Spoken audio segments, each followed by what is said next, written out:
Kërcënimi i fundit i Trump për Kupën e Botës ngjan shqetësim. Kërcënimi më i fundit i Donald Trump lidhur me Kupën e Botës 2026, e cila do të bashkëorganizuar nga Shtetet e Bashkuara, raportohet se ka shkaktuar shqetësim. Presidenti amerikan prit të jetë i pranishëm në shortin për tuneun, i cili do zhvillohet më 5 dhjetor në Washington DC. Trump ka qenë shumë i zëshëm në muajt që paraprin Kupën e Botës dhe ka bërë disa deklarata sensacionale. Ai u tha gazetarëve muajin e kaluar se mund të kërcënonte me zhvendosjen e ndeshjeve nga disa lokacione nëse ato ishin pasigurta ose po bënin një punë të keqe. 4 lokacione që Trumpi ka përmendur si potencialisht të rrezikuar është Seattle, Boston, Los Angeles dhe San Francisco. Të gjitha janë pjesë të shteteve që Partia Demokrate i fitoi në zgjedhjet presidenciale amerikane të vitit 24.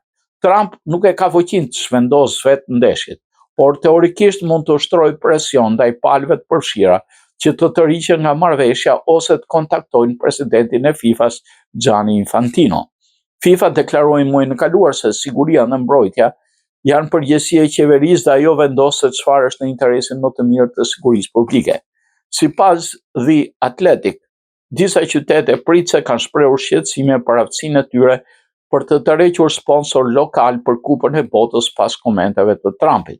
Raporti shton se qytetet pritëse mund të përfitojnë të ardhura nga festivalet e tifozëve dhe në kategori jo konkurruese që janë të ndara nga sponsorët e stadiumeve që përdor FIFA për çdo ndeshje.